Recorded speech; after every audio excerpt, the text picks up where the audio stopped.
तुका म्हणी तिची फळ हेच विष्णूचे महापूजा अनुभव नाही तुझा विठ्ठल विठ्ठल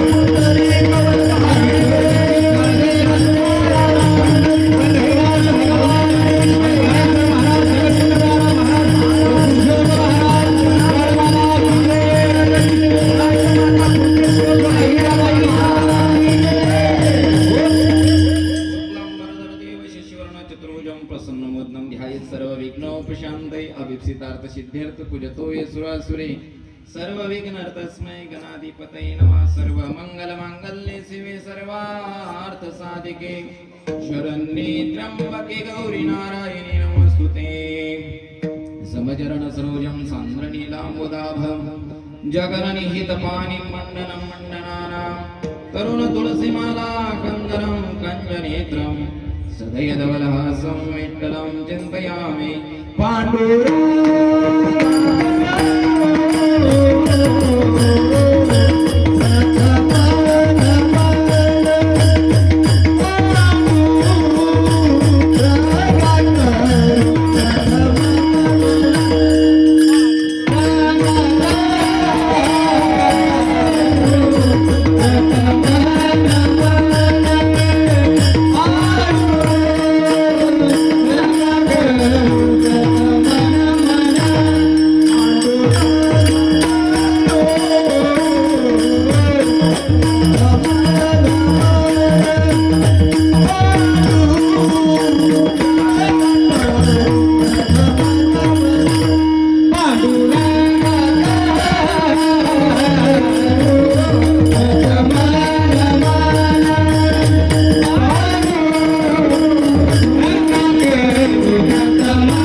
पूजा सत्यं मंत्र सत्यं सत्यं देवं निरंजनम गुरुर्वाक्य सदा सत्यं सत्यं एकं परम पदम सत्यं एकं परम पदम सत्यं एकं परम पदम गुरुर्ब्रह्मा गुरुर्विष्णू गुरुर्देवो जनेश्वरः गुरुर साक्षात जनार्दन स्वामी ज्यांची समाधी पवित्र सलीला इंद्रायणी गोदामाईच्या तटावरती श्री क्षेत्र कोपरगाव या ठिकाणी आहे.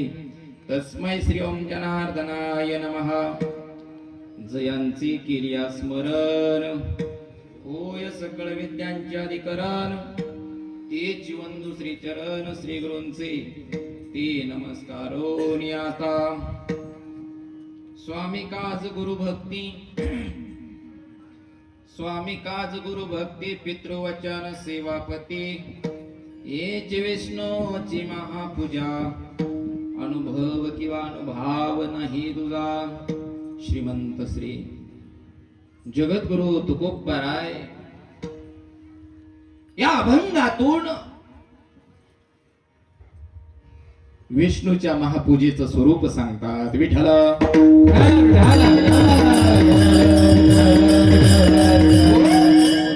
खऱ्या अर्थाने या संसारामध्ये जन्माला आलेल्या मनुष्य देह धारण करून संसारी म्हणून जन्माला आलेल्या जीवा करता भगवान परमात्म्याची पूजा कशा पद्धतीने करायची याचा दाखला देणारा हा गोड माझ्या तुकोबरायांचा 4 चरणाचा अभंग आहे. या अभंगाचा सरळ भाव जर आपण बघितला तर खऱ्या अर्थाने माझे तुकोबरायात आपल्या जीवनामधला अनुभव आपल्या पुढे प्रगट करतायत. आपला अनुभव सांगतायत की सज्जन हो माय बाप हो ऐका. भगवान परमात्म्याच्या पूजेची अनेक स्वरूप सांगितली गेलेली आहे. माझ्या विष्णू परमात्म्याच्या पूजेची अनेक साधनं सांगितली गेली आहे. पण जो खऱ्या अर्थाने एक प्रापंचिक म्हणून सांसारिक म्हणून या संसारामध्ये वावरतो त्या सर्वसामान्य जीवाकरता मात्र साधनं विशिष्ट सांगितलेली आहे. तुकोबराय म्हणतात हीच विष्णूची महापूजा आहे. कोणती ऐका. स्वामी काज नोकरानं स्वामी नाम मालक. स्वामी म्हणजे मालक. मालकाने सांगितलेलं काम किंवा मालकाच्या मनातलं काम ओळखून ते काम करणं हे सुद्धा त्या नोकराच्या दृष्टीने हेची विष्णूची महापूजा खऱ्या अर्थाने ही महापूजाच आहे. एवढंच नाही, शिष्याने गुरुची सेवा करणं, गुरुप्रती निष्ठा बाळगून खऱ्या अर्थाने त्या गुरुने दिलेल्या उपदेशाप्रमाणे आपल्या जीवन चरितार्थ करणं, त्या गुरुची सेवा करणं, भक्ती करणं, नाम गुरु भक्ती ही सुद्धा त्या शिष्याच्या दृष्टीने हेची विष्णूची महापूजा ही सुद्धा भगवान विष्णू परमात्म्याची महापूजा आहे. एवढंच नव्हे, आजच्या दिवसाकरता सर्वात महत्वाची गोष्ट पितृवचन. खऱ्या अर्थाने मुलांनी मुलींनी आपल्या आई वडिलांच्या वचनानुसार वागणं, त्यांचा शब्द पाळणं, त्यांचं वचन पाळणं खऱ्या अर्थानं ही सुद्धा हेची विष्णूची महापूजा. पितृवचन पित्याच्या वचनाप्रमाणे वागणं ही सुद्धा विष्णूची महापूजा आहे. एवढंच नव्हे, माझी तुकोबाराय माझ्या माता माऊल्यांकरता सांगतात सेवापती. पत्नीनं पतीची सेवा करणं, मनोभावे आपला पातिव्रत्य धर्म निभावणं, पार पाडणं ही सुद्धा खऱ्या अर्थाने हेची विष्णूची महापूजा. महाराज हे झालं नोकरा करता, शिष्या करता, मुला मुलींकरता, पत्नी करता, आमच्या करता काय आलेल्या व्यक्तींकरता, आलेल्या लोकांकरता सुद्धा तुकोबाराय सांगतात सत्य बोले मुखी. आपल्या वाणीनं आपल्या मुखानं नेहमी खरंच बोलणं ही सुद्धा हेची विष्णूची महापूजा सत्य बोले मुखे एवढंच नावे नाही.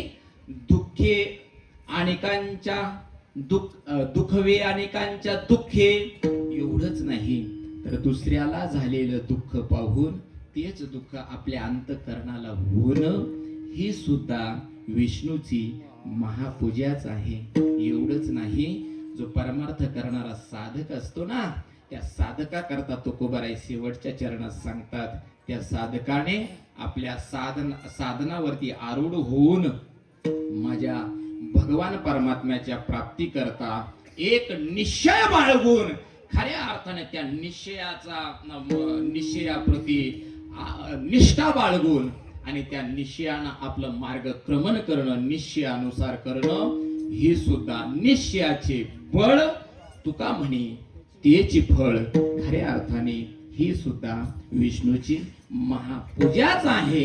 आणि हा मी माझा अनुभव सांगतो. याच्यापेक्षा भगवान विष्णू परमात्म्याची वेगळी पूजा करण्याची गरज नाही. अनुभव नाही तुझा विठ्ठला.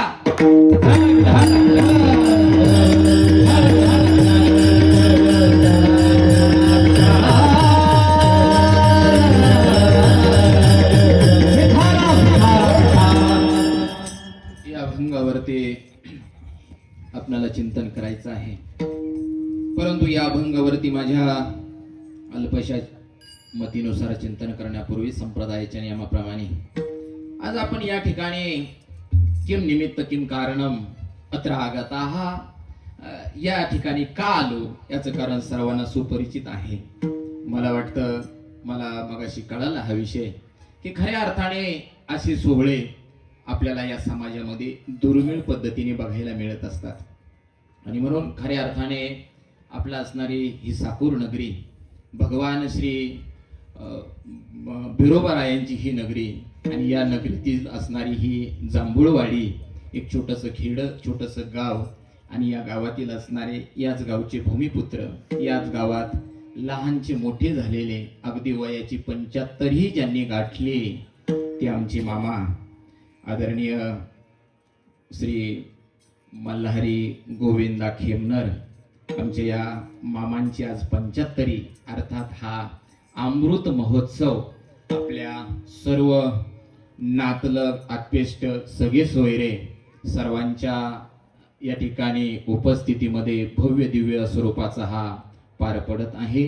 आणि म्हणून या संबंधाने आज आयोजित केलेला हा एक दिवसीय कीर्तन महोत्सव, या कीर्तन महोत्सवाकरता महाराष्ट्रातील दिग्गज गुणीजन गुणीरत्नाशी उपस्थित आहे, ज्यांनी काल नांदेड मधली अगदी थेट किनवटच्या तिकडे काय ते हिमायतनगर त्या ठिकाणी कीर्तन सेवा पार पाडून आणि या कीर्तनाकरता रात्रीतून प्रवास करून या ठिकाणी उपस्थित झालेले आमचे हरिभक्तीपरायण गान कोकिळा युवा कीर्तनकार बळीरामजी महाराज शिंदे हे या ठिकाणी उपस्थित आहेत. त्याचप्रमाणे खऱ्या अर्थाने ज्यांच्या नावातच संतोष आहे ते संगीत विशारद हरिभक्तीपरायण आदरणीय संतोषजी महाराज आळंदीकर हे या ठिकाणी उपस्थित आहेत.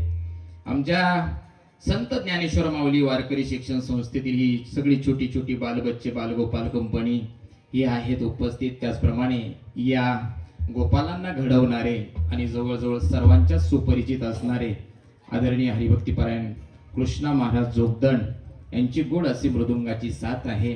त्याचप्रमाणे आमचे आदरणीय गुरुबंधू शास्त्री ज्यांनी काशी या ठिकाणी पदवी घेतलेली आहे ते आदरणीय अशोकजी महाराज कासोळे तेही या ठिकाणी उपस्थित आहेत. आणि खऱ्या अर्थाने या कार्यक्रमाचं प्रमुख आकर्षण जर म्हटलं आमच्याच तालुक्यातील सिन्नर तालुक्यातील आणि आमचेच असणारे गावकरी, एकदा जोरदार टाळी वाजवायची, आदरणीय हरिभक्तीपरायण उद्धवजी महाराज आव्हाड गोड असे विनेकरी म्हणून या ठिकाणी तुकोबरायाच्या रूपात उपस्थित आहेत. माझी तुळशीवाली माता आणि कलशावाली माता सर्वांच्या चरणाला एकत्रित प्रणाम करतो. गोड अशी साऊंड सिस्टीम अतिशय सुंदर आवाज आपल्यापर्यंत पोहोचवला जातोय, त्यांच्याही चरणाला प्रणाम करतो. तुम्ही सर्व मायबाप खऱ्या अर्थाने माझे ज्ञानोबराय वर्णन करतात. प्रभो तुम्ही महिषाची मूर्ती आणि मी दुबळा अर्चित असे भक्ती म्हणून बोल जरी गंगावती तरी स्वीकाराल की. या न्यायाने तुम्ही सर्व श्रोतृ मायबाप आज खऱ्या अर्थाने हा मामांचा 75वा वाढदिवस या ठिकाणी संपन्न होतोय. वाढदिवस महाराज आपण प्रत्येकाचेच करत असतो. ऐका, वाढदिवस हा आपल्या मराठी माणसाला काही नवीन शब्द नाहीये. हा, नवीन शब्द नाही म्हणून तर बर्थडे आला. काय काय बर्थडे, हा इंग्रजी शब्द आलाय.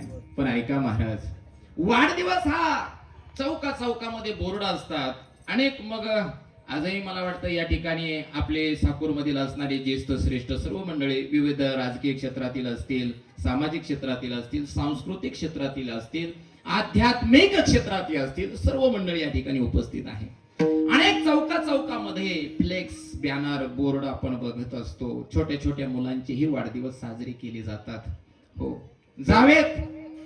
पण खऱ्या अर्थानं हे वाढदिवस साजरी करण्याची पद्धत मात्र आज मात्र आपली बदललेली आहे. हे आपलं दुर्दैव आहे. खऱ्या अर्थाने आपल्या हिंदू संस्कृतीनुसार जर आपण विचार केला तर हे वाढदिवस साजरे करत असताना त्या मेणबत्त्या विझवून तो वाढदिवस साजरा करायचा नसतो.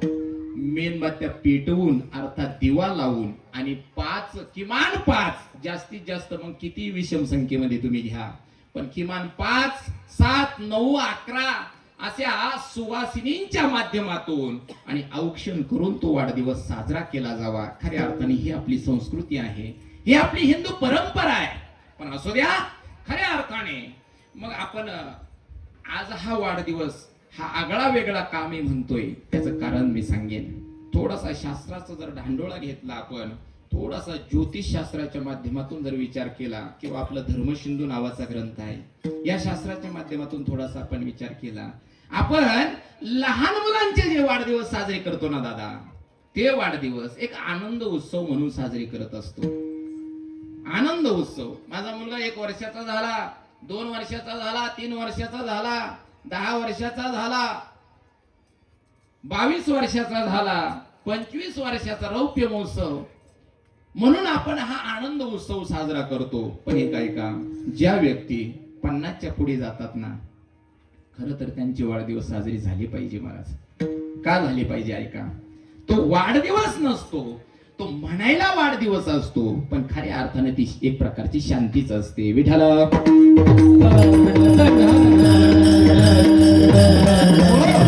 ज्यावेळेस ती व्यक्ती 50 वर्षाची होते ना दादा, त्यावेळेस जवळजवळ आयुष्य त्याने निम्म्यापर्यंत गाठलेलं असतं. पण मी ही 100 वर्षाची गणना सांगतो.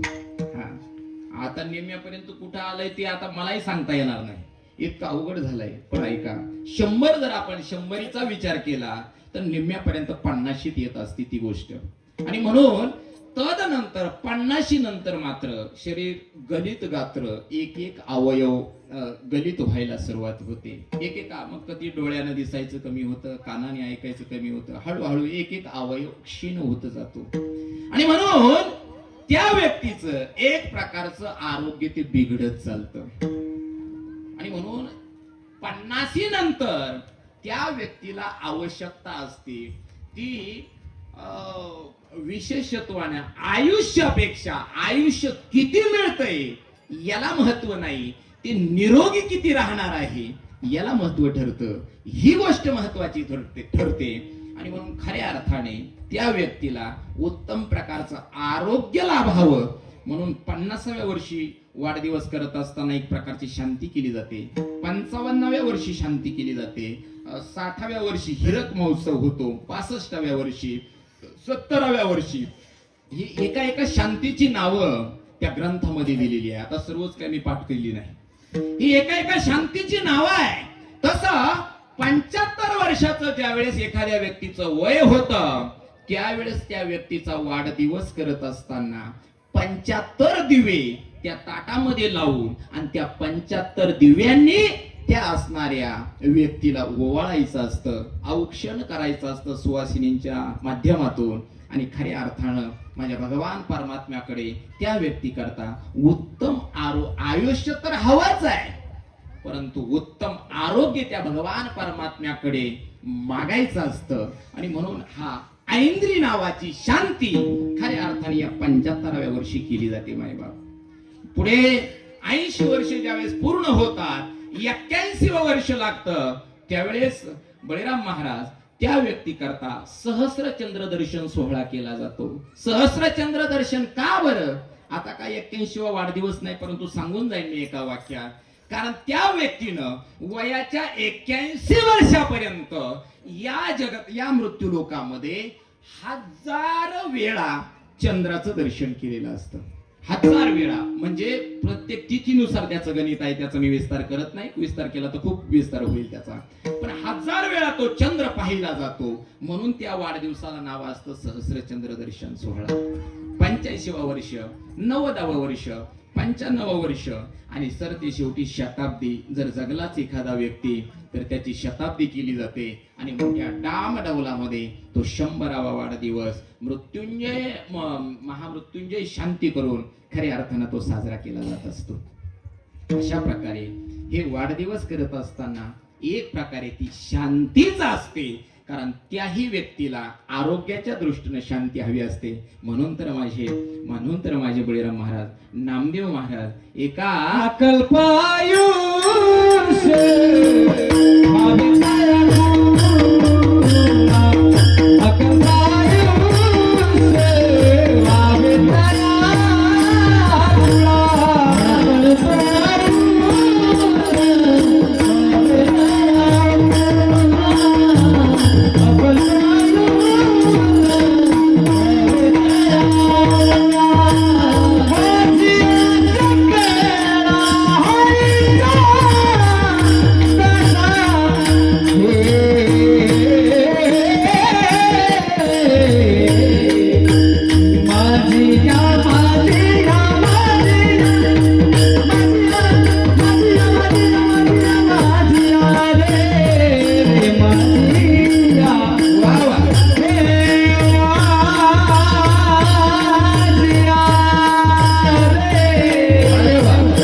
आयुष्य व्हावे तया कुळा.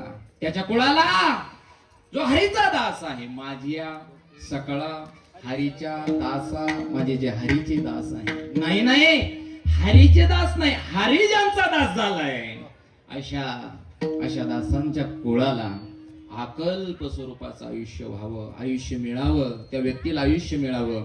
आणि आयुष्यच नाही तर उत्तम स्वरूपाचं आरोग्यही मिळावं. कल्पनेची बाधा न हो कवने काळी, कल्पना नावाचा रोग त्या व्यक्तीला होऊ नये ही मागणी खऱ्या अर्थाने माझे प्रेममूर्ती प्रेम भांडारी नामदेव महाराज करत आहेत. ऐका मंडळी, आज खर तर ह्या गोष्टी दुर्मिळ होत चाललेल्या आहेत. आज आपण 75वा वाढदिवस करतोय. ह्या गोष्टी अजून थोड्या दिवसात, थोड्या काळामध्ये हे 75वा 80वा वाढदिवस होणं हे दुर्मिळ आहे. पूर्वीची लोक 100 वर्ष तर जगत होती, काही 105 110 असं वय त्यांचं असायचं. अशा पद्धतीनं आणि उत्तम स्वरूपाच्या आरोग्यामध्ये ती जगत होती. आता त्या गोष्टी दुर्मिळ झाल्या आणि म्हणून ऐकताय आपण सांगेन मी आपणाला, या संसाराचा जर विचार केला ना तर या संसारामध्ये बळीराम महाराज त्या भर्तृहरीने 13 गोष्टी दुर्लभ सांगितलेल्या आहेत. या संसारामध्ये 13 गोष्टी ज्याला मिळतात खऱ्या अर्थाने तो भाग्यवान समजला जातो. भर्तृहरींच्या मतानुसार किमान तो भाग्यवान समजला जातो. काय काय काय ऐका गोड सांगतात भर्तृहरी. मानुष्यम वरवंश जन्म विभव दीर्घायु आरोग्यता सन्मित्रं सुसुता सती प्रियतमा भक्तिश्च नारायणे विद्वत्वं सृजनत्वं इंद्रिय जयो किंवा इंद्रिय निग्रहा सत्पात्रे दानं रते एतत्रयोदश गुणः संसारिनो दुर्लभाः विठ्ठला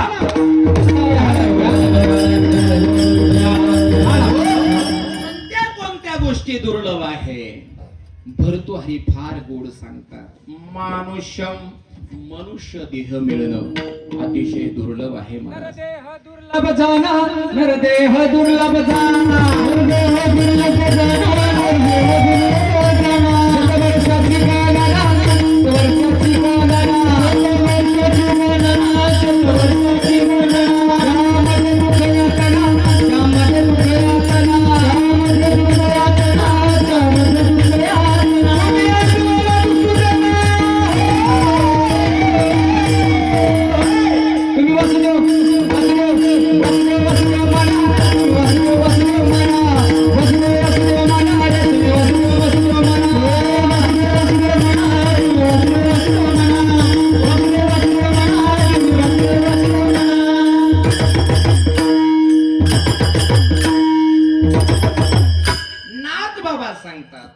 नरदेह दुर्लभ जाना मनुष्य देह मिळणं दुर्लभ आहे. माझ्या संत सद्गुरु जनार्दन बाबांनी आपल्या भक्तांकरता एक नित्य नेमाची विधी तयार केली मी म्हणणार नाही, परंतु आपलं वेद, आपले शास्त्र, आपले पुराण, यातून उपनिषद, यातून काही सार काढलं आणि ते आपल्या भक्तांकरता एक विधीच्या रूपानं नित्य नेमाकरता ठेवलंय. त्यामध्ये श्रीमद भागवतातला एक श्लोक फार सुंदर आहे.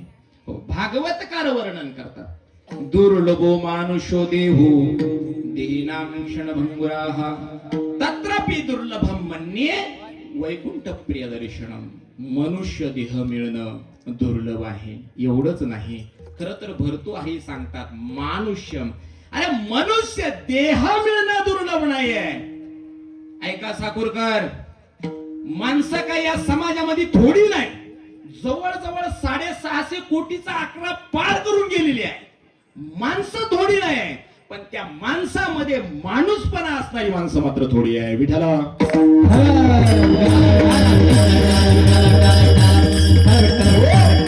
नाहीतर तुकोबाराय सांगतात जन्माला येतात आणि पंढरी रायाचा दास होत नाही, नुसतेच पांढरे लिंब कोंबड्याची. पंढरपूरला कधी नाही, वारी नाही, जवळच मस्कोबा महाराजांचं मंदिर आहे, गावात बिरोबा महाराजांचं मंदिर आहे, शेजारी बाळूमामांचे मंदिर आहेत अनेक ठिकाणी. अशा मंदिरात कधी जात नाही, त्या पंढरी रायाचा दास होत नाही. तुकोबराय म्हणतात या मृत्यू लोकामध्ये का डुकरं आणि कुत्रे काही कमी आहे का? नाही.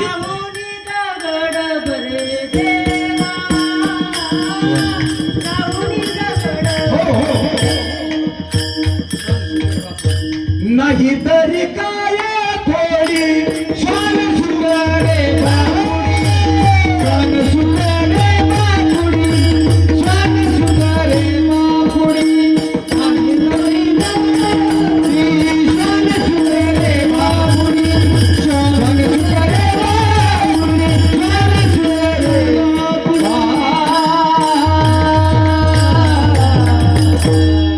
नाही तरी काय थोडी, तरीच जन्मा यावे, दास विठोबाचे व्हावे. आणि जर दास विठोबाचा झाला नाही तर नाही तरी काय थोडी, श्वान सुंदरे वाकुडी, कुत्रे आणि डुकर काही कमी नाही तुकोबाराय म्हणतात. म्हणून ऐका,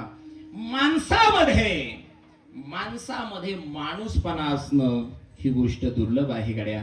ऐका, मानुष्यम वरवंश जन्म, उच्च मनुष्य जन्म मिळाला आहे, पण तो उच्च कुलामध्ये मिळणं हे त्याही पेक्षा दुर्लभ आहे. बरं, उच्च कुलामध्येही मिळाला, तो श्रीमंत कुलामध्ये मिळणं हे त्याही पेक्षा दुर्लभ आहे. विभवाहा उच्च कुलामध्ये जन्म मिळाला पण तो श्रीमंत कुलामध्ये नसेल तर तीही गोष्ट दुर्लभ आहे. म्हणजे भगवान परमात्मा त्या गीतेमध्ये फार सुंदर वर्णन करतात. सुचिनाम श्रीमताम गेहे योग भ्रष्टो बी जायते. सुचिनाम शुद्ध अशा कुलामध्ये, ऐका, शुद्ध कुलामध्ये म्हणजे जे कुल शुद्ध सात्विक आहे, मग ते कुठलंही कुल असू द्या, कुठलंही कुल असू द्या, पण ते शुद्ध सात्विक असेल तर ते परमार्थाच्या दृष्टीनं उच्चच मानलं जातं. आणि म्हणून खऱ्या अर्थाने शुचिनाम श्रीमताम, श्रीमंत कुलामध्ये जर जन्म मिळाला तर ते एक प्रकारचं योग भ्रष्टाचं लक्षण सांगितलं जातं. म्हणून विभवो, आयुष्य, दीर्घायु, भरपूर आयुष्य मिळणं ही मात्र गोष्ट त्याही पेक्षा दुर्लभ आहे. खर तर सांगितलंय आपल्याला, अल्प आयुष्य मानव देह, शत गणिले ते अर्धरात्र खाय, मध्ये बालत्व पीडा रोग क्षय, काय भजनासी उरले ते पाहेगा. खऱ्या अर्थानं माणसाचं आयुष्य खूप कमी आहे महाराज, खूप कमी आहे. पण एवढं या अशाही कमी आयुष्यामध्ये एवढं आयुष्य मिळणं, आज 75वा वाढदिवस होतो आणि तो सुद्धा मी बोलेल पुढे की उत्तम आरोग्य संपादन करून होतोय, ही गोष्ट त्याही पेक्षा दुर्लभ आहे महाराज. म्हणून आयुष्य मिळणं दुर्लभ आहे. एवढंच नाही, सतत आरोग्य, आरोग्य चांगलं मिळणं हे त्याही पेक्षा दुर्लभ आहे. माणसाला आयुष्य मिळतं महाराज, खाटेवरती खिळून असतात, पडून असतात आणि जवळजवळ 1 नाही 10 नाही 20 25 वर्ष ते खाटेला खिळून असतात. अरे त्या यमाची वाट बघत असतात, म्हणत असतात अरे त्या यमानं चिठ्ठी कुठं लपवली माझी, कधी सापडत ती चिठ्ठी, वाट बघत असतात. त्याला अर्थ नाही महाराज. आयुष्य मिळावं पण उत्तम प्रकारचं आरोग्य मिळणं ही त्याही पेक्षा दुर्लभ आहे. दीर्घायु आरोग्यताम सन्मित्रम, या प्रपंचामध्ये चांगला मित्र मिळणं ही त्याही पेक्षा दुर्लभ आहे. प्रपंचामध्ये माणसाला प्रपंचातच नव्हे तर परमार्थात सुद्धा मित्र असावा लागतो महाराज. प्रपंचात आपल्याला पावला पावलाला मित्र भेटतात. आज मी 100ची पाजली, उद्या किमान तू 50ची तरी पाज, म्हणजे पाण्याची बाटली म्हणलं मी, असे म्हणणारे भेटतात. पण आज आपण या ठिकाणी कीर्तनाला गेलो, उद्या आपल्याला आळंदीला जायचंय, पंढरपूरला जायचंय, असे म्हणणारे मित्र भेटत नाही महाराज. आणि आमच्या मल्हारी मामांचं भाग्य सांगेन मी. आमच्या मल्हारी मामांना मी गेल्या अनेक वर्षापासून बघतोय. मल्हारी मामांचे मित्र बळीराम महाराज वारी करणारे आहेत. मामाला विचारलं ना, जर समजा आळंदीचा सोहळा आला, मामांना विचारलं मामा कुठं आहे, महाराज दिंडीत आहे, दिंडीत. पैठणचा सोहळा असू द्या, आळंदीचा सोहळा असू द्या, पंढरीचा सोहळा असू द्या, असे वारीत नेणारे मित्र, कीर्तनाला नेणारे मित्र आपल्याला असावेत. एक सांगू का, ज्यावेळेस आम्ही शाळेमध्ये होतो त्यावेळेस आम्हाला एक धडा होता, त्याचं नाव मित्र होतं. आणि त्या मित्र धड्यातलं, पाठातलं एक वाक्य मला फार भावलंय संतोषजी महाराज. ते वाक्य असं आहे, फार गोड आहे, खूप सुंदर आहे. खरा मित्र कोण, ऐका, जो चुकते पाऊल, जो चुकते पाऊल फिरवतो आणि जाणारा तोल सावरतो, तो जीवनातला खरा मित्र. विठ्ठल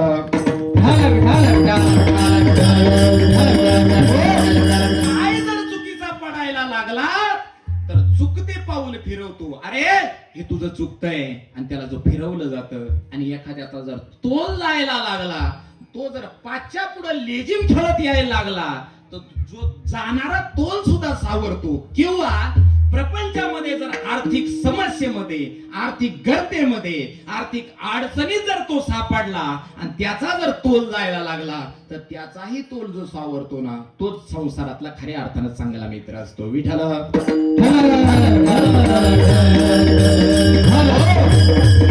नाही, सन्मित्रम सुसुता, चांगली मुलं जन्माला येणं हे त्याही पेक्षा दुर्लभ आहे महाराज.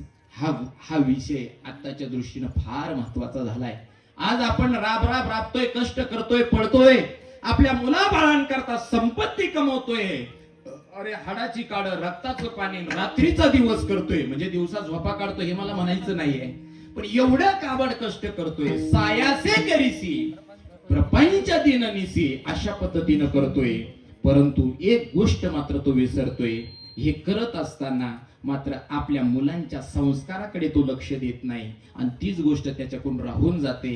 सर ते शेवटी एवढं कमवून सुद्धा त्याला वृद्ध आश्रमामध्ये जावं लागतं. मला वाटतं स्वर्ग आणि नरक ह्या कल्पना आज याच मृत्यू लोकात जर बघायच्या असतील, अरे ज्याला वाटतं ना आपलं उत्तर आयुष्य स्वर्गासारखं बनावं, तर त्यानं आपली ही जशी आमच्या मल्हारी मामांनी ही 3 जी घडवली, 3 म्हणण्यापेक्षा 5 म्हणेन मी, त्या दोघींना तरी का सोडायचं बाजूला, ही जी 5 घडवली ना 5, त्यामध्ये आमचे बाळासाहेब दाजी असतील, आमचे देवका दाजी देवराम दाजी असतील आणि आमचे गंगाराम दाजी असतील, ही जी 5 घडवली आणि त्या दोन्ही ताई असतील, ही जी 5 घडवली ना, अरे ही 5 घडवली म्हणून हा पंचाहत्तरीचा सोहळा होतोय. विठ्ठला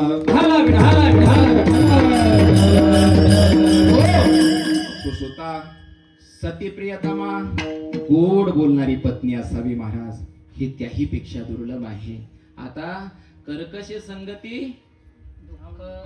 आणि उदंडची फजिती अशा पद्धतीनं आहे. गोड बोलणारी पत्नी मिळणं हे त्याही पेक्षा दुर्लभ आहे. खऱ्या अर्थाने एवढंच नाही, सुसुता सती प्रियतमा भक्तिष्ठ नारायणी, नारायणावरती आपली श्रद्धा उत्पन्न होणं, नारायणाची भक्ती करणं, मस्कोबा महाराजांची भक्ती करणं, चैतन्य कानिपनाथ भगवंताची भक्ती करणं, बिरोबा महाराजांची भक्ती करणं, बाळू मामांची भक्ती करणं, माझ्या ज्ञानोबाराय तुकोबाराय पांडुरंग परमात्म्याची भक्ती करणं, माझ्या संत सद्गुरु जनार्दन बाबांची भक्ती करणं हे त्याही पेक्षा दुर्लभ आहे. मायबाप भक्तिश्च नारायणी वेदवत्वम, त्याच्याकडे विद्वत्ता असणं हे त्याही पेक्षा दुर्लभ आहे. सृजनत्वम, चांगलं वागणं हे त्याही पेक्षा दुर्लभ आहे. इंद्रिय निग्रहात, इंद्रियावरती जय मिळवणं, इंद्रियाचा निग्रह करणं हे त्याही पेक्षा दुर्लभ आहे. इंद्रिय निग्रहात इंद्रिय जयो, सत्पात्रे दानम्रते, आणि सत्पात्र पाहून योग्य ठिकाणी योग्य वेळी दान करणं ही त्याही पेक्षा दुर्लभ आहे. भरतवारी सांगतात दादा, या ज्या 13 गोष्टी मी जी सांगितल्या ना, या 13 गोष्टी खऱ्या अर्थानं ज्याला मिळतात ना, तो या संसारामध्ये दुर्लभ समजला जातो. विठ्ठला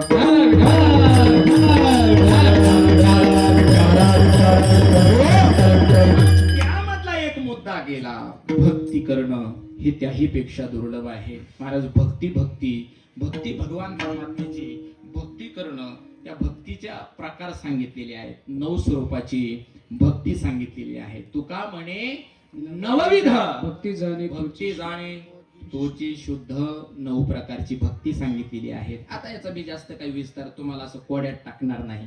त्या भागवतामध्ये फार सुंदर वर्णन आलेलं आहे. श्रवणम कीर्तनम विष्णू स्मरणम पादसेवनम अर्चनम वंदनम दास्यम सख्यम आत्मनिवेदनम, 9 प्रकारची भक्ती सांगितलेली आहे. त्याच्यामध्ये पूजा अर्चन नावाची भक्ती आहे. पूजा भगवान परमात्म्याची पूजा करणं ही एक प्रकारची भक्ती आहे. ऐका, मी अभंगावरती येतोय. माझ्या भगवान परमात्म्याची पूजा कशी करावी महाराज? पूजा कशी करावी? जसं आपण उठल्याबरोबर बायकोनं सांगितलं, आओ आज सण आहे, निदान आज तरी देवाला वंबाडून काढा, वंबाडून आज तरी देवाला आंघोळ घाला. मग राग उद्धव महाराज सगळे देव ताटात घेतो, सगळेच घेतो एकदम, जेच खळबळायला सुरुवात करतं. आणि मग त्यातले निमे पाण्यात, निम्याचं कोणाच्या नाकात पाणी, कोणाच्या तोंडात पाणी.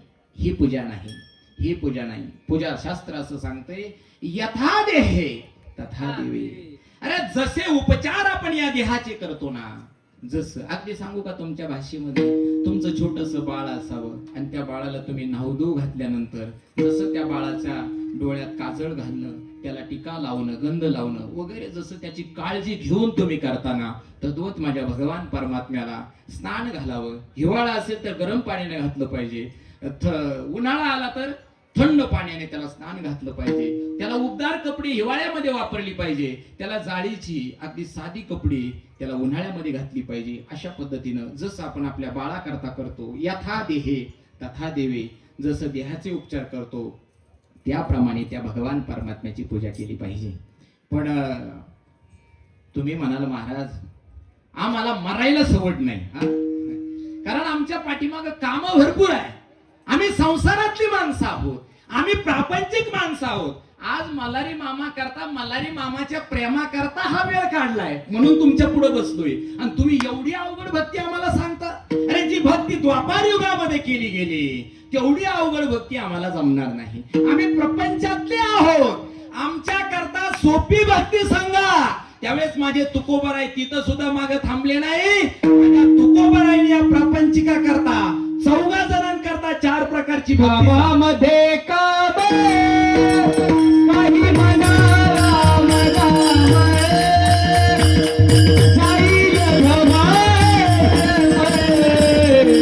दुःख होईल कामामध्ये काम काही म्हणा राम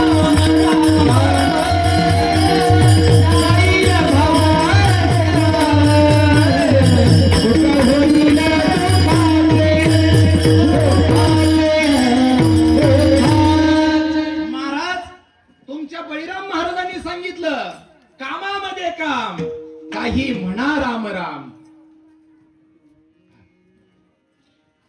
तुम्ही काम करता करता रामाचं नाव घ्या पण महाराज ते तोंडाला तर आलं पाहिजे ना. तुम्ही सांगितलंय खरंय.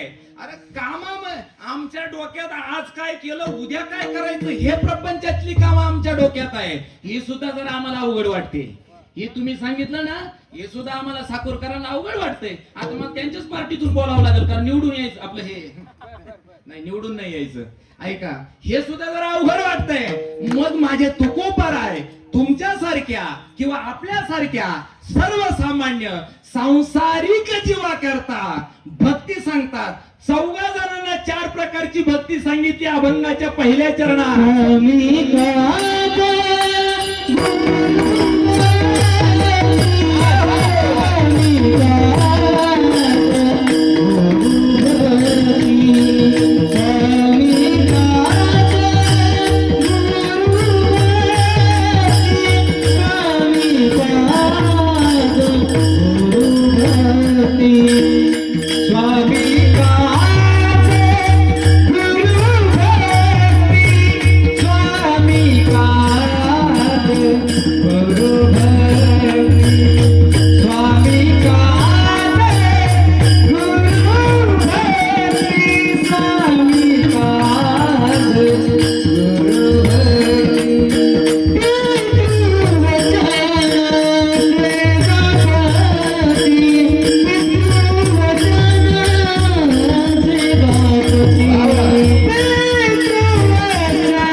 साधी सोपी भक्ती सांगतात, सोपी पूजा सांगतात. विष्णू परमात्म्याची पूजा करायची ना तुम्हाला काही नाही, फक्त आपल्या कर्तव्यावरती एक निष्ठा ठेवून वागा. आपल्या वाट्याला जे काम आलंय त्या कामावरती श्रद्धा ठेवा आणि निष्ठेनं ते काम करा. काय काय काय ऐका ऐका ऐका. स्वामी काज हो नोकरानं मालकाचं मनोगत जाणून त्याच्या मनातलं काम त्यानं काम सांगण्याची वाट त्यानं बघू नये, सांग काम्या त्याने बनू नये. मालकाच्या मनातलं जाणून त्यानं ते काम करावं. ही सुद्धा एक प्रकारे विष्णूची महापूजाच आहे. त्याला वेगळे देव चोळीत बसायची गरज नाही महाराज. हा नोकरानं मालकाचं इमानदारीनं काम करावं. बघा आपलं आपण तपासून बघा. आता आपण प्रत्येक जण ड्युटीला जातो, कोण काय काय करतं, कसं कसं करतंय, कोण कोण मालकाला चंदन लावतंय, कोण टिळे लावतंय, कोण टिके लावतंय. हा, इमानदारी राखणं, तसा मालकही त्या पद्धतीचा असावा म्हणावा.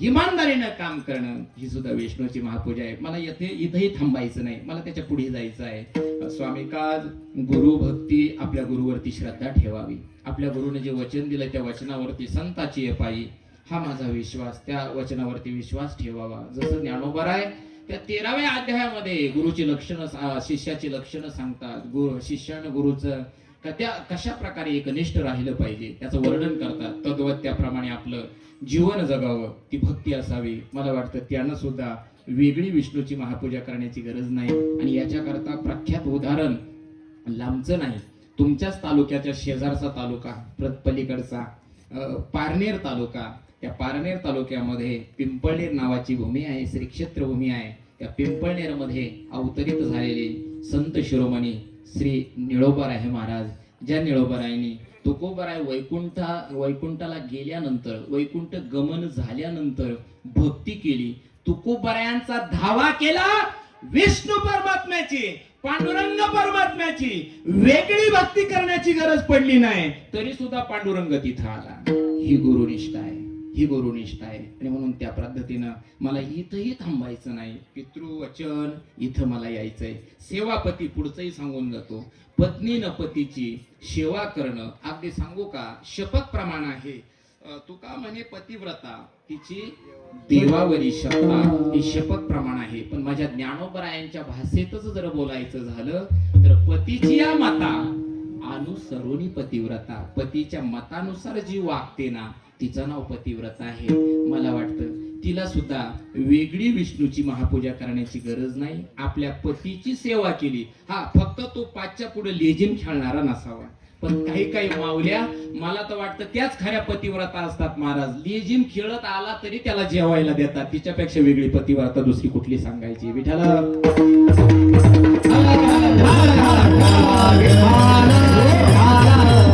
महत्वाचा आहे. माझा तो आजचा केंद्रबिंदू आहे. आजचे उत्सव मूर्ती आमचे असणारे मल्हारी मामा यांच्याकरता तो विषय येतोय. पितृवचन खऱ्या अर्थाने आपल्या मुलांनी आपल्या बापाचं वचन पाळणं, आपल्या बापाला न दुखावता आपलं जीवन व्यतीत करणं, आपल्या बापाला सदा सर्व काळ आनंदात ठेवणं.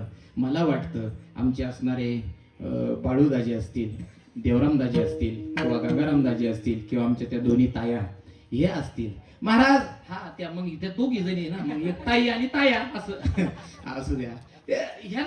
यांना मला वाटतं वेगळी विष्णूची महापूजा करण्याची गरज नाही. हा, वेगळी विष्णूची महापूजा करण्याची गरज नाही.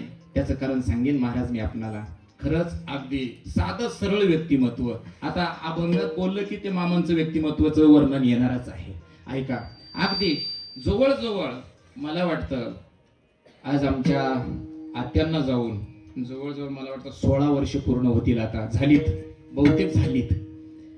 16 वर्ष झाली आपली अर्धांगिनी आपल्याला सोडून निघून गेली, तरी सुद्धा आपल्या बापाला आपल्या आईची आठवण न येऊ देणारी ही जर मुलं असतील तर ही 5 मुलं यांच्याकरता एकदा जोरदार टाळी वाजवायची. कारण आहे मला, आपल्या बापाला सदा सर्व काळ आनंदात ठेवणारी ही मुलं आहे. हो, आपल्या बापाकडून परमार्थ करून घेणारी ही मुलं आहे. आणि त्याच मुलांना वाटलं की आपल्याही बापाचा, आमच्या मामांची इच्छा नव्हती म्हणून ही गोष्ट आम्ही दडवून ठेवली, आम्ही लपून ठेवली की यांना सांगायचं नाही तुमचा वाढदिवस आम्हाला साजरा करायचा आहे. ही गोष्ट आम्ही सांगितली नाही, लपून ठेवली. कारण कशाला आमच्या मुलांना कष्ट करायला लावायचे, कशाला हा पैसा बर्बाद करायला लावायचा, कशाला हा खर्च करायला लावायचा, ही त्यांची इच्छा होती. परंतु खऱ्या अर्थानं पितृवचन आपल्या पित्याच्या वचनानुसार ज्ञानोबारांची ओवी सांगू, सकळ तीर्थाची ये धुरे जे का माता पितरे तया सेवेसी किर शरीरे लोन कीजे. खऱ्या अर्थाने या जगतामध्ये 3.5 कोटी तीर्थ आहे. बरं का बळीराम महाराज, 3.5 कोटी तीर्थ आहे. पण त्या तीर्थाच्या शिरोभागी आपली जन्मदाती आई आणि आपला जन्मदाता बाप अर्थात आपला पिता हे शिरोभागी आहे. म्हणून एक वेळ 3.5 तीर्थाला जरी नाही गेले तरी चालेल, पण मात्र त्या जन्मदात्या माता आणि पित्याची सेवा आपल्याकडून घडली पाहिजे. तू का म्हणे माय बापे, अवघी देवा रूपे, अवघी देवा रूपे. तू का म्हणे माय बापे, अवघी देवा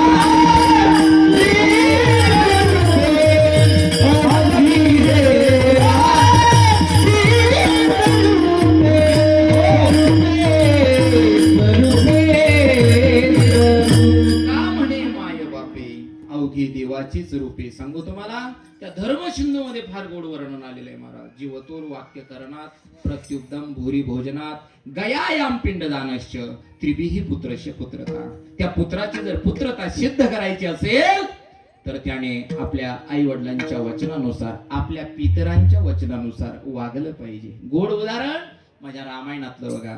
रघुकुल रेत सदा चल्या प्राण जाय पर वचन न जाय.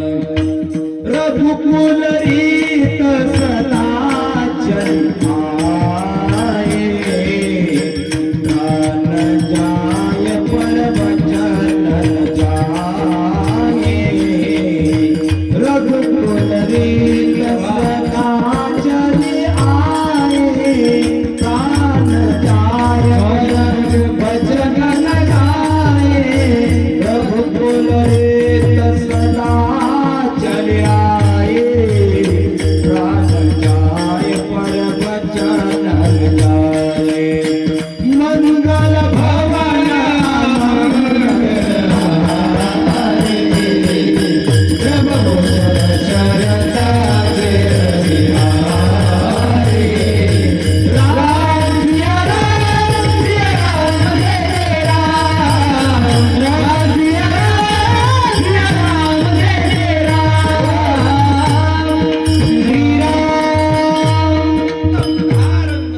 असेल तर माझ्या भगवान प्रभू रामचंद्रांचा आहे. अरे जी पावलं राजगादीकडे जाणारी होती, ज्या शरीराने राज ऐश्वर्य संपन्न वस्त्रे परिधान केलेली होती, पण आपल्या बापाने वचन टाकलं आणि त्या वचनाकरता जी पावलं राजगादीकडे चालली होती तीच पावलं वस्त्र बदल कर राज के वलकल पहिने आज. हो, राज ऐश्वर्याची वस्त्र बदलली आणि झाडाच्या साली परिधान केल्या आणि राजगादीकडे जाणारी पाऊलं ती वनाच्या दिशेने निघून गेली.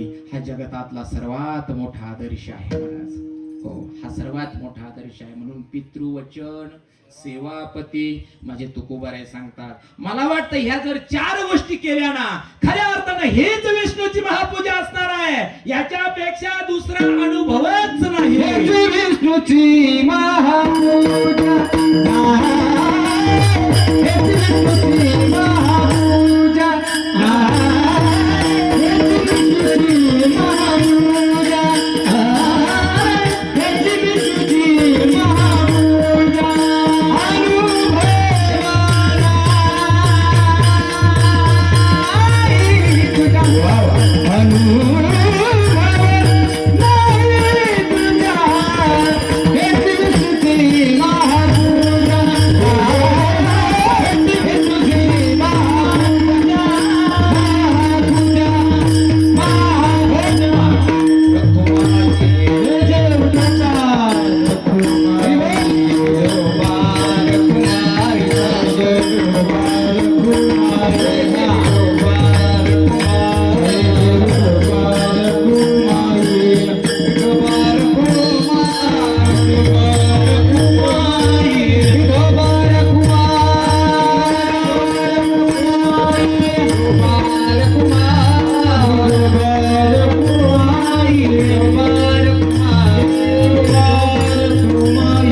पितृवचन सेवापती हेच विष्णूची महापूजा.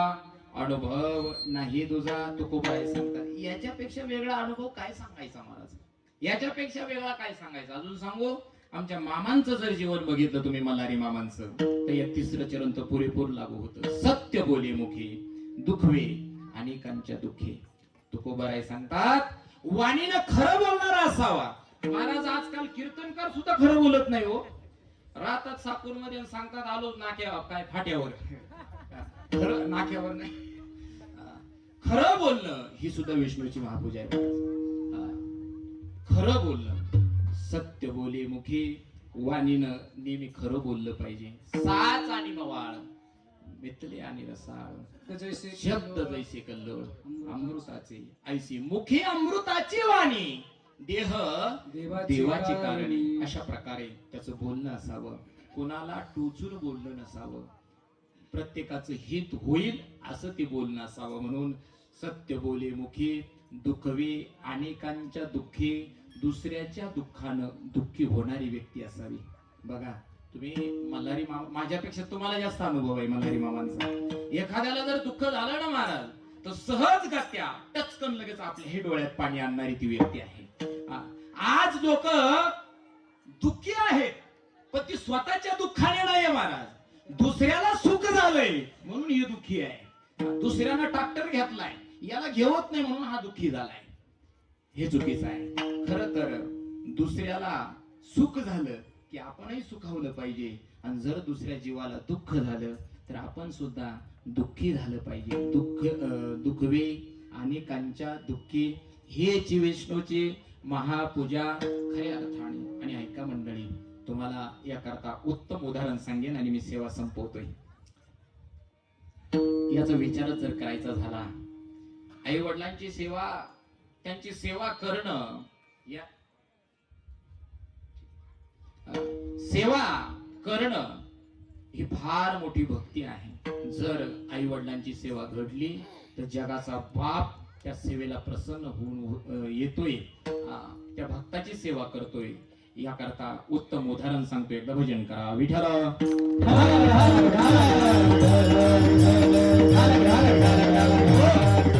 आपल्याला कथावाद माहिती आहे.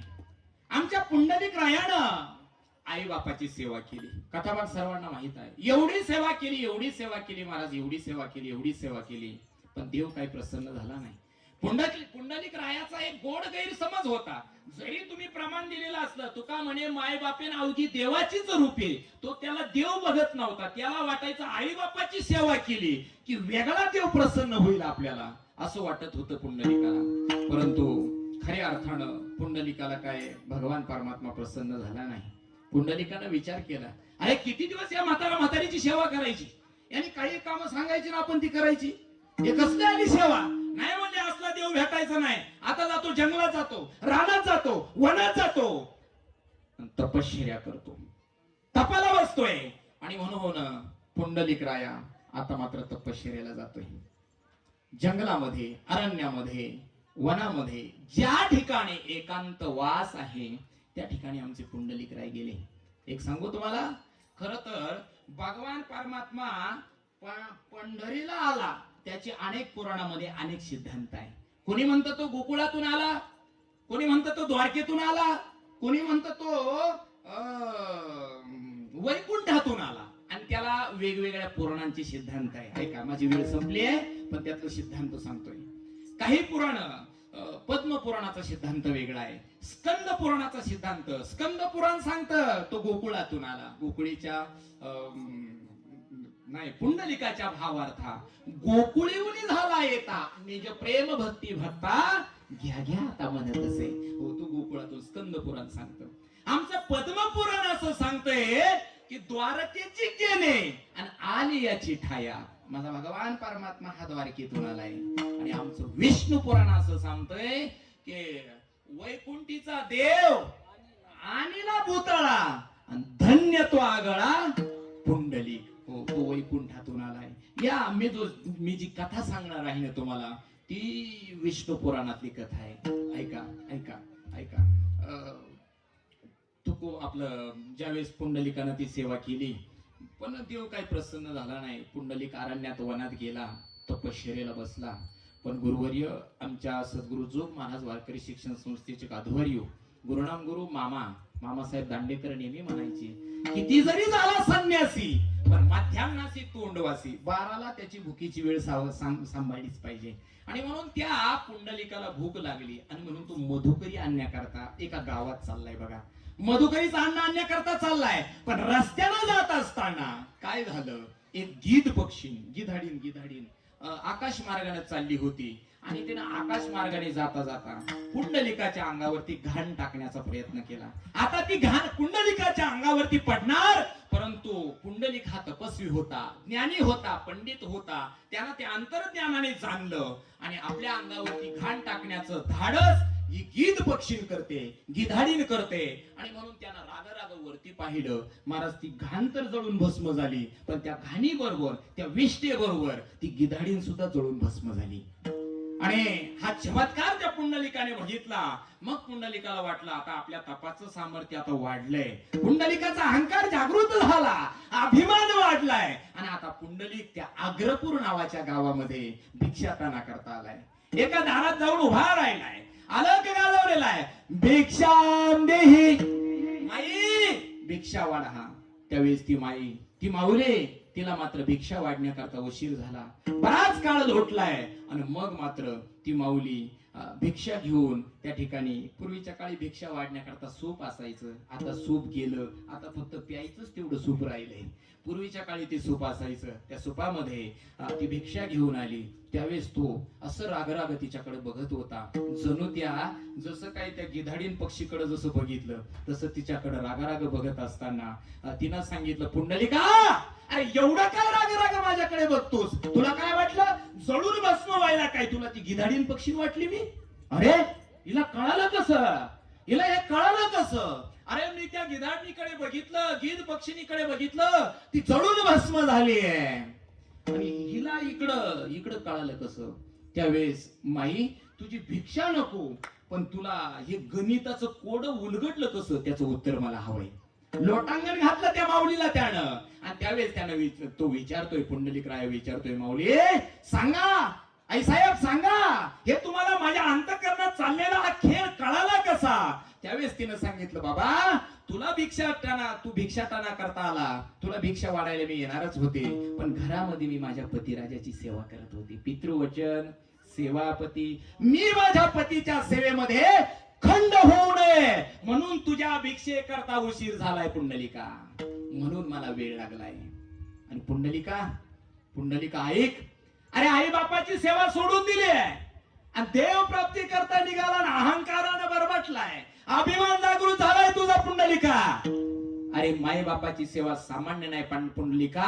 जा, इथून पुढे चंडपूर नावाचं गाव आहे, त्यामध्ये एक सर्वसामान्य खाटीक समाजामध्ये कसाई म्हणून वावरणारा एक सदग्रस्त आहे, भाविक आहे, जो आपल्या आई बापाची नित्यनेमाने सेवा करतो. पुंडलिका, त्या आई बापाच्या सेवेचं फळ काय आहे त्या कसायाला जाऊन विचार. मग मात्र पुंडलिकाचा अभिमान गलित गात्र झाला आणि तो पुंडलिक आता त्या अग्रपूरवरून निघाला, चंडपूरमध्ये आला. ते ठिकाण सांगितलं त्या माऊलीनं, अमुक झाड आहे आणि त्या झाडाच्या पलीकडून त्याची छोटीशी टपरी आहे, तिथं त्याचा तो कसायाचा धंदा आहे, तो मांस विक्रीचं काम करत असतो.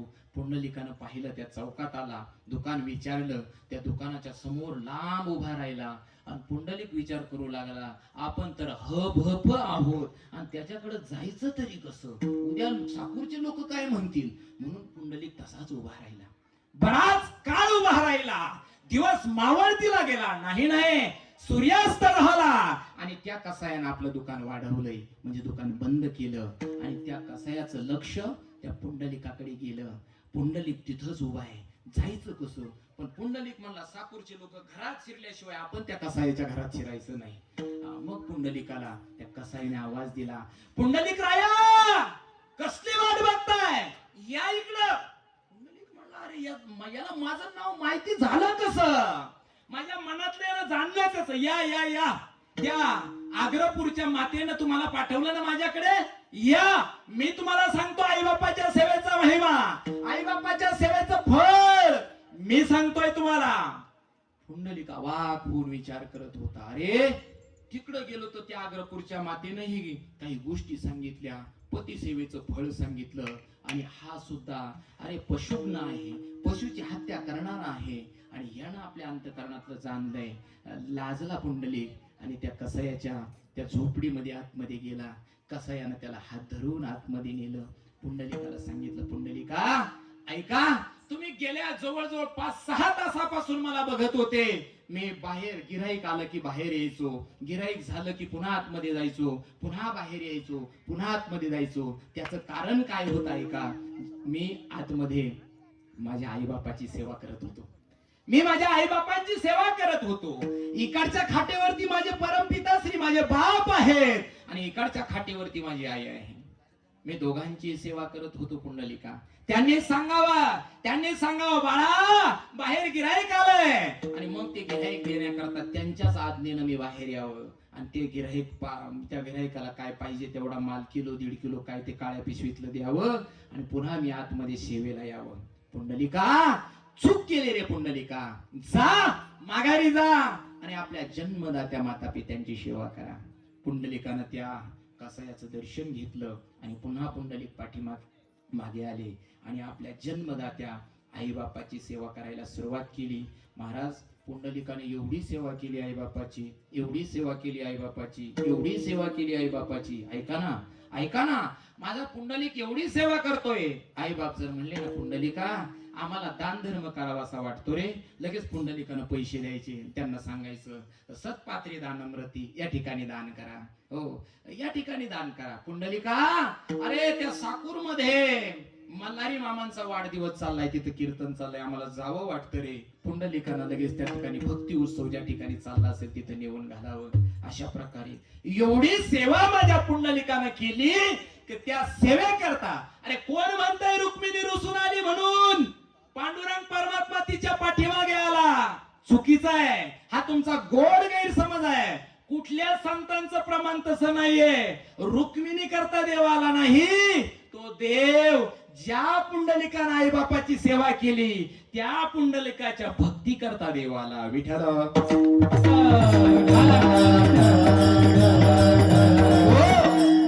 खऱ्या अर्थानं एवढी सेवा केली. पुंडलिकाचं लक्षच देवाकडे नाही. देव म्हणतो पुंडलिका अरे आलोय मी. पुंडलिक मला आला मग काय उपकार केला का? अरे मी माझ्या आई बापाची सेवा करतो. हळू बोलायचं, बोलू नको, माझ्या आई बापाची झोप मोडेल, बडबड करू नको. पुंडलिकानं तिथं सांगावं. आणि मग मात्र अरे मला निदान माझा पाहुणचार तरी, मला निदान बसायला उभं राहायला तरी काही दे. पुंडलिकानं जवळच असलेली वीट अशी घेतली आणि भिरकावली आणि त्याला सांगितलं राह इथं उभा. त्या विटेवरती या पुंडलिकानं त्या देवाला उभं केलंय. 28 युग झाली, युगे 28 विटेवर उभा. 28 युग झाली महाराज.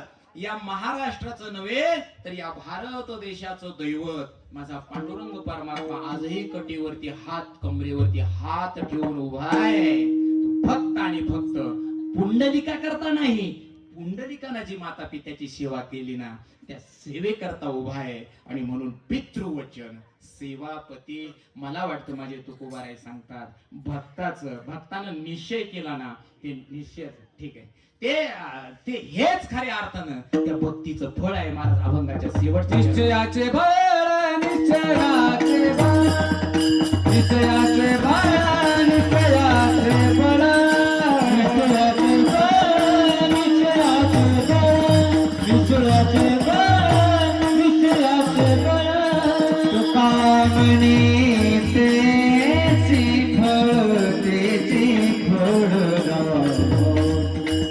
तुका म्हणे तेची फळ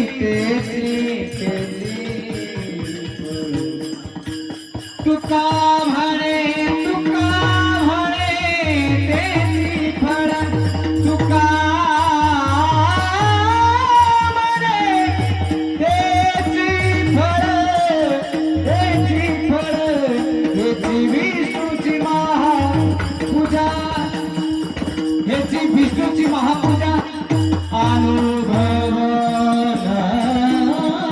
नाही तुझा, अनुभव नाही तुझा.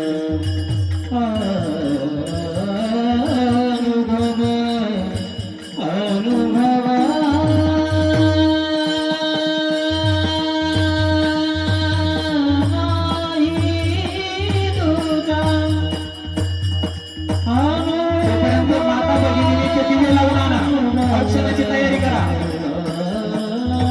पूजेची तयारी करा, औषधाची तयारी करा.